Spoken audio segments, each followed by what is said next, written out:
दोस्तों नमस्कार, मैं हूं अमरनाथ झा।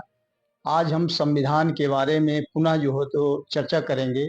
जैसा कि हमारे साथ मौजूद हैं जनगणवादी भारत एकेडमी के निदेशक अधिवक्ता एपीएन गिरी जी, जो कि संविधान बहाली आंदोलन काफी दिनों से चला रहे हैं। एक तरह से देखा जा रहा था सन 1990 के बाद 94 से ये कंटिन्यू संविधान बहाली आंदोलन चलाते रहे हैं। बहुत सी सारी चीजें हैं जो कि संविधान में जो चीजें हैं लोगों को पता नहीं है, बहुत से आर्टिकल के बारे में लोगों को जानकारी नहीं है। उस संबंध में हमने इसके पहले भी वीडियो बनाया था। संविधान के कई आर्टिकल के बारे में जो है तो चर्चा किया गया था। आज पुनः इस मुद्दे पे चर्चा कर रहे हैं। बहुत से लोगों को क्योंकि संविधान की गहनता से जानकारी नहीं है। आइए हम बात करते हैं। हमारे साथ मौजूद हैं एपीएन गिरी जी, जो कि अधिवक्ता हैं हाई कोर्ट इलाहाबाद के। तो हम जानते हैं कि आखिर ये जो सरकार है, सरकार क्या चीज है, सरकार पे ये सब, सरकार क्या है, सरकार पे जरा चर्चा करना चाहेंगे आपसे। देशवासियों को मेरी तरफ से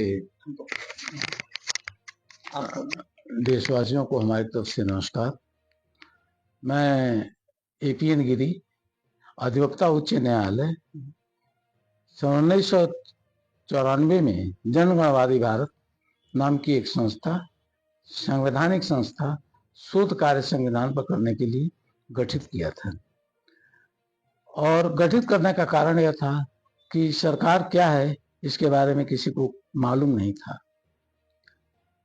सरकार जजों को तनख्वाह देती है, इस सरकारी वकील को तनख्वाह देती है, सारे सरकारी कर्मचारियों को तनख्वाह देती है, सुप्रीम कोर्ट के जजों को तनख्वाह देती है।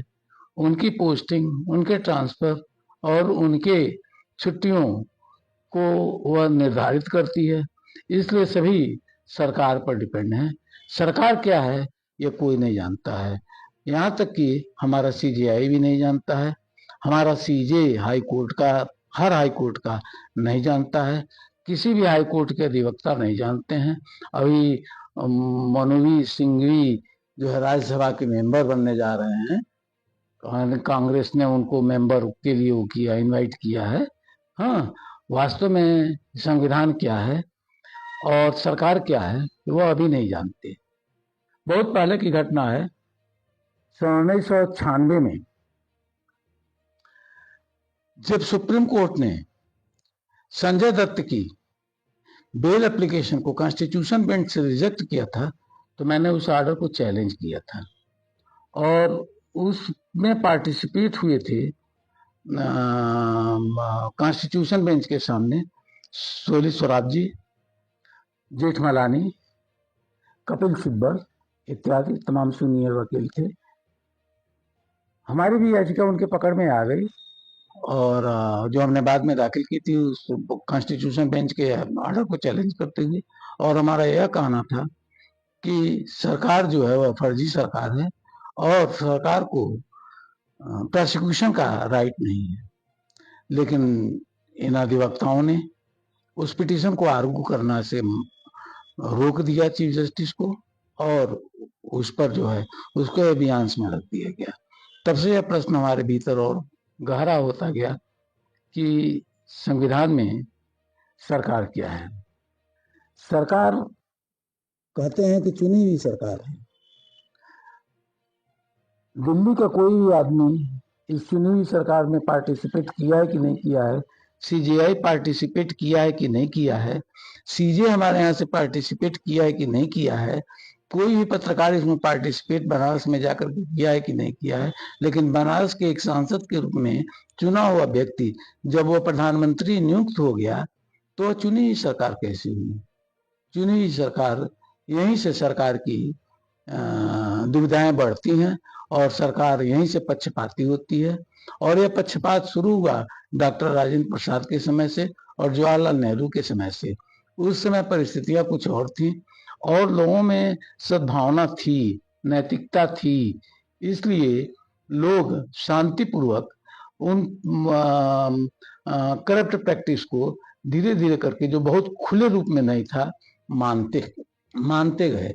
लेकिन जब भारतीय जनता पार्टी सरकार में आई, चाहे अटल बिहारी वाजपेयी की सरकार हो या मोदी की सरकार हो, अटल बिहारी वाजपेयी की सरकार आई तो कमीशन खोरी के लिए उन्होंने 4 लेन बनाना शुरू कर दिया पूरे इंडिया में, और उसी कार्य को प्रगति दिया मोदी ने भी, नरेंद्र मोदी ने भी।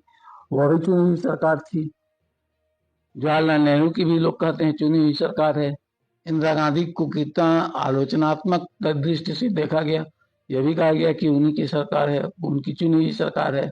और मोदी को भी कितना आलोचनात्मक तरीके से देखा जाता है कि मोदी हर वक्त जब भी भाषण देते हैं एक झूठ हमेशा परोसते रहते हैं, और आलोचनाएं होती हैं, लेकिन उसके बावजूद भी वह चुनी हुई सरकार है। तो चुनी हुई सरकार एक फर्जी सरकार है, पक्षपाती सरकार है। वो चुनी हुई सरकार नहीं है, वो जबरदस्ती की सरकार है। और इन सरकारों का एक दिन यहाँ से विलुप्त होना प्रकृति का नियम है। अक्सर ये देखा जाता है कि कोई भी सांसद मंत्री बनने के बाद वो मंत्री भी बना रहता है और सांसद भी बना रहता है। तो ऐसे में क्या ये संवैधानिक है या गैर संवैधानिक है? इसको जरा थोड़ा सा इस पे प्रकाश डालें। यह गैर संवैधानिक और असंवैधानिक दोनों है। यह ब्रिटिश परिपाटी पर आधारित है, संविधान पर आधारित नहीं है। भारत के संविधान का आर्टिकल 100 जो पार्लियामेंट के बारे में कहता है, वह यह कहता है कि केवल सदस्य ही किसी भी बिल पर वोट देंगे, सदस्य के अलावा और कोई वोट नहीं देगा। और जितने भी मंत्री हैं वह सभी सदस्य नहीं हैं, वह सब नियुक्त मंत्री हैं, इसलिए इनको वोट देने का कोई अधिकार नहीं है। और वह जबरदस्ती, क्योंकि जनता इस चीज को जानती नहीं है, लॉ कॉलेज में लॉ की पढ़ाई इस तरह से होती नहीं है, प्रैक्टिस करने वाले केवल प्रैक्टिस करके अपना पेट पालते हैं। जजेस जो हैं वह अपनी तनख्वाह लेते हैं, एंजॉय करते हैं, इसलिए ये चीज़ें किसी को भी नहीं मालूम है। पत्रकार भी हैं तो जैसे पूर्ण प्रकाश वाजपेयी हैं, वह कहते हैं कि चुनी हुई सरकार है। आज ही मैंने कई बार यूट्यूब पर देखा चुनी हुई सरकार है। रवीश कुमार भी देखते हैं, कहते हैं कि चुनी हुई सरकार है। तो हमारे समझ में नहीं आता कि चुनी हुई सरकार है। क्यों? इसलिए कि साफ साफ लिखा हुआ है कि the prime minister shall be appointed by the president and other ministers shall be appointed by the president on the advice of prime minister। तो इस तरह से अगर यह मान लिया जाए कि एक नियुक्त व्यक्ति सरकार बनाता है और उसकी संसद में सीट रहती है, तो कोई भी व्यक्ति बन सकता है। सांसद होना और मंत्रिपरिषद में रहना दोनों दो चीजें हैं।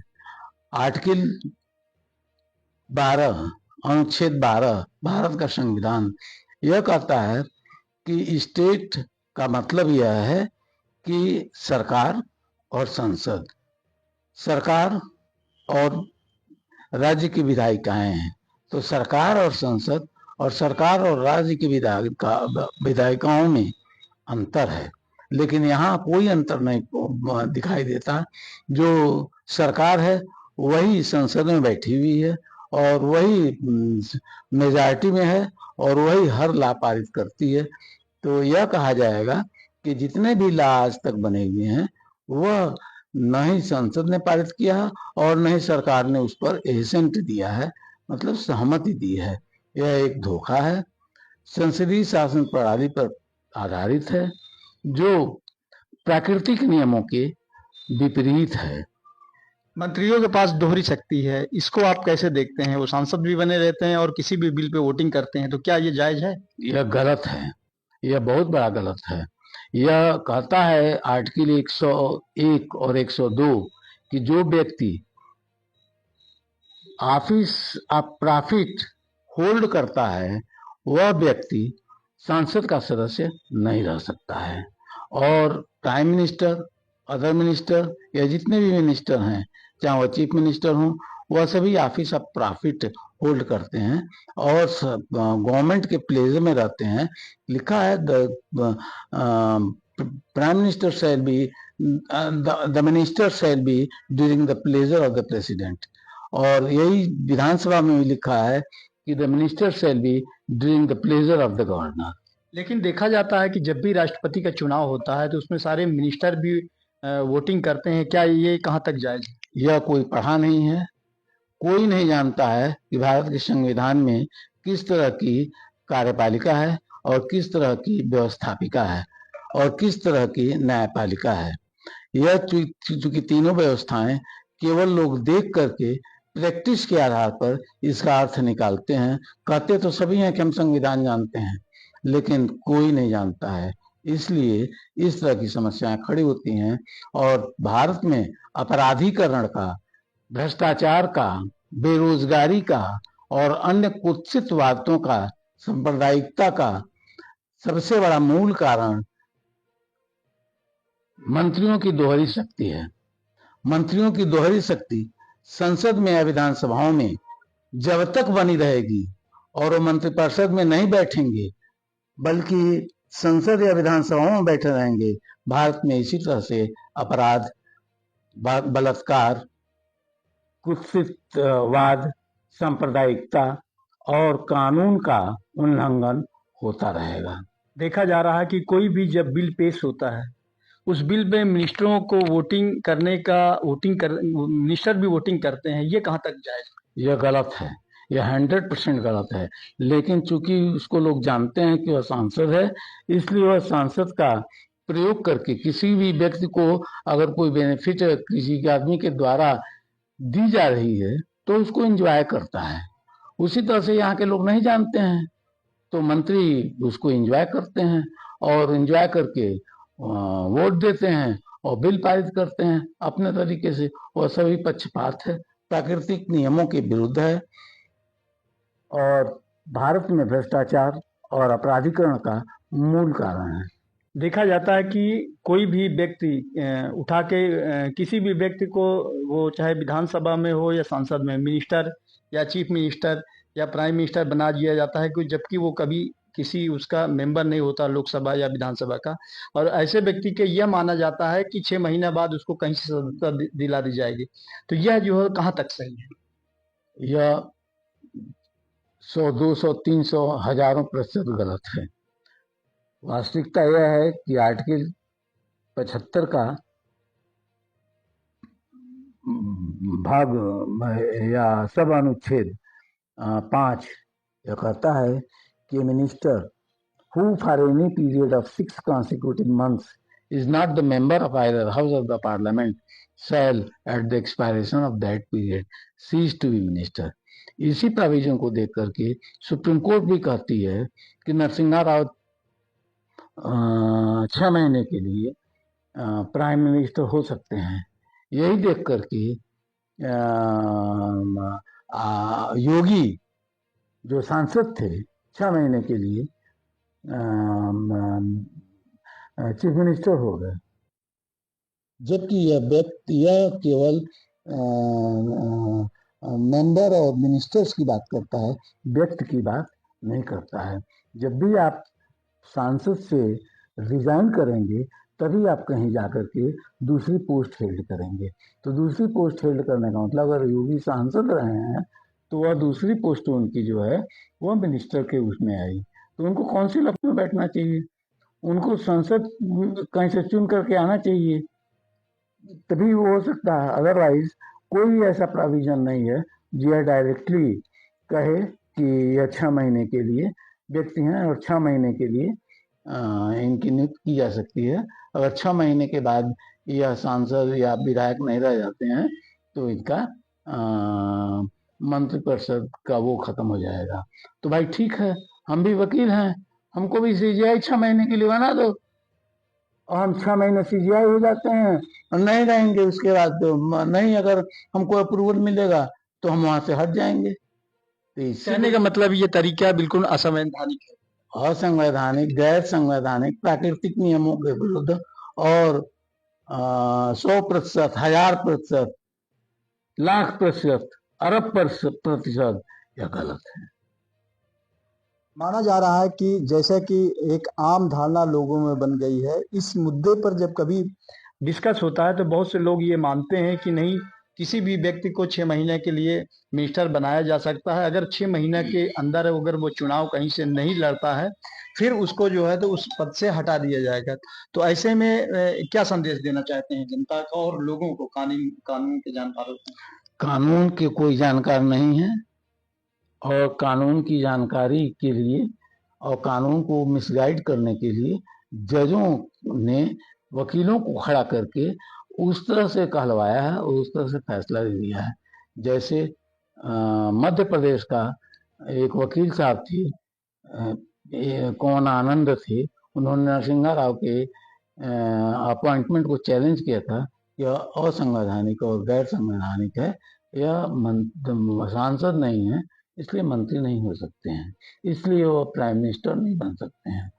यही चीज हमने भी इलाहाबाद हाई कोर्ट में चैलेंज की थी, और सुप्रीम कोर्ट ने कहा कि हम सभी पिटीशन को क्लब कर देते हैं और उनको एक साथ सुन लेते हैं, लेकिन हमारे पिटीशन को सुप्रीम कोर्ट ने नहीं सुना।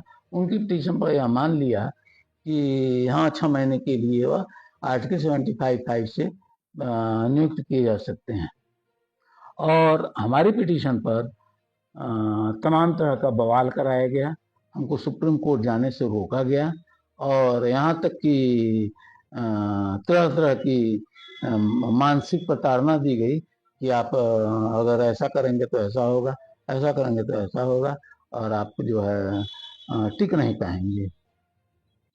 तो किसी भी व्यक्ति ने आज तक इसको न सुप्रीम कोर्ट में और न हाई कोर्ट में चैलेंज किया है, समझ रहे हैं ना। केवल सुनी सुनाई बात कही गई है कि यहाँ कोई भी व्यक्ति 6 माह के लिए नियुक्त हो सकता है, यह सुनी सुनाई बात है, केवल प्रचार है कि भारत में ब्रिटिश परिपाटी लागू है, जबकि ब्रिटिश परिपाटी का नाम कहीं भी भारत का संविधान नहीं लेता है।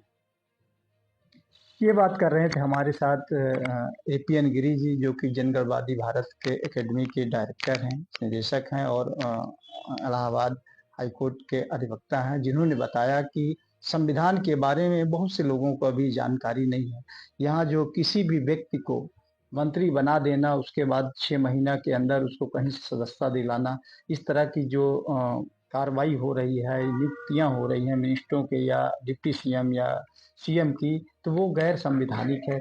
जैसा कि बताया जाता है कि संविधान में यह भी व्यवस्था है, आर्टिकल 74, 75, 88, 100, 101 एंड 102, जिसमें किसी भी मंत्रियों को, किसी भी सांसद को जब मंत्री बनाया जाता है और मंत्री के बाद जितने भी मिनिस्टर हैं उनकी सीट खाली कराकर फिर से उस पर उपचुनाव कराकर हाउस के कोरम को भरने की ये व्यवस्था है। लेकिन ऐसा नहीं होता है।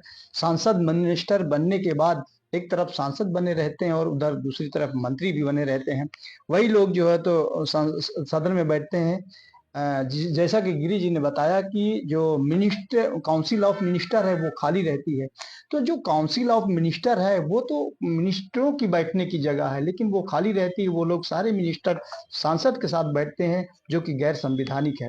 इस तरह से देखा जा रहा है कि किसी भी संविधान के आर्टिकल के बारे में लोगों को जानकारी नहीं है। अगर ऐसा है तो यह गैर संवैधानिक है। बहुत से ऐसी सारी चीजें हैं, जैसे किसी भी बिल पर मिनिस्टरों द्वारा वोटिंग करना या राष्ट्रपति के चुनाव में मिनिस्टरों द्वारा जो वोटिंग किया जाता है, यह भी गैर संवैधानिक है। इस पे रोक लगना चाहिए, आर्टिकल में है। आइए हम पुनः, इसके पहले भी एक बार और संविधान के बारे में चर्चा की थी और उस पर एक वीडियो बनाया था। पुनः इस लोगों की जानकारी के लिए आज पुनः जो हो तो गिरी जी से इस मुद्दे पे हमने चर्चा किया है। अमरनाथ झा, प्रयागराज।